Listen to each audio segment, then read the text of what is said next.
Hi, my name is Stijn and I work at Horn IT.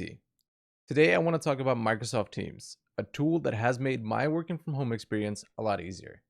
It allows me to quickly collaborate with my colleagues through file sharing, private chats, group chats, and much more. So instead of talking about it, how about we just dive in and take a look at the basic features that Microsoft Teams can offer? Okay, now that we switched over to this view, let's go ahead and start with the basics. How do we download Microsoft Teams? I'm going to open up a browser window. There we go. I'm going to browse to teams.microsoft.com.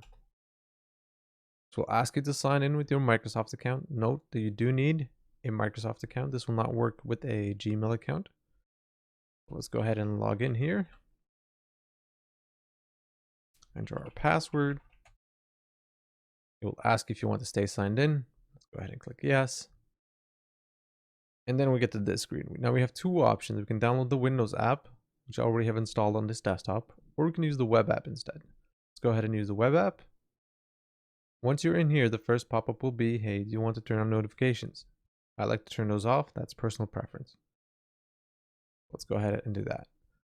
The other option you have here is you can still download the desktop app from here. There's a button on the bottom left. You click that, it will download the desktop app. Let's go ahead and close this and switch over to the desktop app. There we go. Once in the desktop app, one of the first things that I did was go into settings and see what's available. You go into settings by clicking on your profile picture and going to settings. First thing I like to do is switch it to dark mode. It's a little easier on the eyes, not as bright, so I kind of like that. The other one here is notifications. You can set your notifications. If you want only the banner, if you want an email, if you want just the sound. It's all personal preference, but you can change everything here. You can test, make sure your audio is set up. You can do a test call. If your camera is not in use, mine is in use because I'm recording. It will show up here, and you can test everything from here. Go ahead and exit this. From here, you're greeted at the Teams window. This was the main view of Microsoft Teams. In here, you can create multiple teams, and underneath, you can create multiple channels and invite users to these channels. There's a few things here that are nice about it. First of all, underneath the channels, there's different tabs. You can add multiple tabs. You can add an Excel sheet. You can add a SharePoint. You can add a website even. There's multiple applications that you can add. So if you want to add those, you can. Once you add those, a message will pop up and your colleagues can reply saying, hey, good job. Nice, we wanted this tab.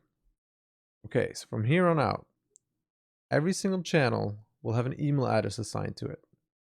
If you click the three dots and click get email address, you'll receive an email address. If you send an email to that email, you will see this. Your email will be sent to the channel. So instead of sending out an email to a whole team and waiting for all of them to reply, and you can just put the email in here and you can get a conversation going about this in here. It'll be easier, it'll be faster, more efficient, right? Okay. Say I'm not interested in purchasing. I can go ahead and hide this channel. It'll still kind of show up, but it'll be hidden. If you hide multiple channels, they'll all be underneath this group. Then, let's go ahead and try set up a test meeting. Let's do that. I created one earlier. Let's get a new one. Say, call it just test meeting, right? Let's say we want to add attendees. This is where you can also invite external people that do not work for your company. You can add them as long as guest access is turned on. Something that can be turned on for everyone. You just add their email address here. They will need a Microsoft account to be able to join the meeting. So if they only have a Gmail, you can send the invite to their Gmail, but they will need a Microsoft account to be able to join the meeting. Let's go ahead and say, hey, Jeet, we want you in here. Test meeting. Let's go ahead and put it at 11:30 p.m. to midnight so that he knows he doesn't have to join that. You can add a channel as well. You can do the channel, add the channel in the meetings. It's a Hornet T meeting. Sure, we can do that. Now let's hit send, right? And then let's say I want to join the meeting. You would just click on the meeting. This calendar is synced with your Outlook, with your Office 365 or Exchange. So you can send the invite from Outlook as well. Data meeting started, you want to hit join. Once you're at the join screen, you can test your webcam. You can do a few more custom setups. Change your webcam here, change your output here. You can do anything you want. And then you join the meeting. If it's a big meeting, I always suggest join it by having your microphone muted. There's nothing more annoying than having a meeting with 50 people and 2 of them have loud background noises going on. You want to hit join now. And then we're in a meeting. From here, you can do multiple things. You can share files, share your desktop. You can even share a whiteboard if you want. You'll load a whiteboard. You can start drawing. Use the whiteboard in Teams. You can start drawing. I am terrible at drawing, so I'm going to stop this. So the other option is you can show meeting notes. You can assign someone to take meeting notes, and they will be saved and they'll be posted later on after the meeting. Meeting started. That's one thing. End the meeting from here. Turn on live captions. Go. And then if you want to show participants and add multiple people, say you started the meeting, you forgot someone. See, we want Jamie in here because we completely forgot to add her in the beginning. I'm just going to hang up. We don't want to call her now. Okay, so that's that. Hang up the meeting. Didn't want to bother Jamie at this time. That's it for meetings. Now, that's about most of the things about this Teams channel. You can go into chat.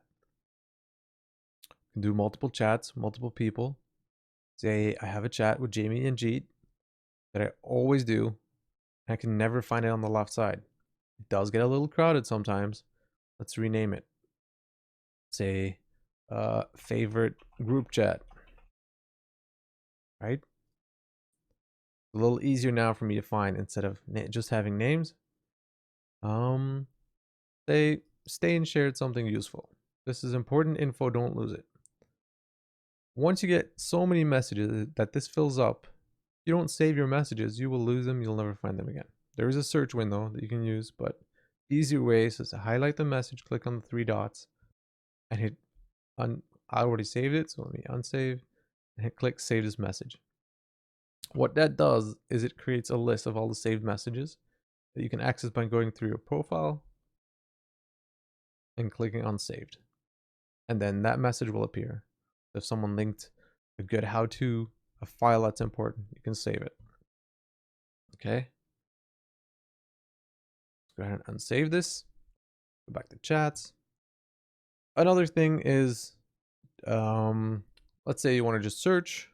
You can type commands. You can search for anything that Jeet said. See, okay, Jeet was part of this. Or you can just type slash, and that will show you the available commands. Right. Everything that you do or that other people do, say someone liked your message, someone tagged you in something. I can tag, let's see here. Jeet. He's not part of this call, so let's do @Stijn. Important.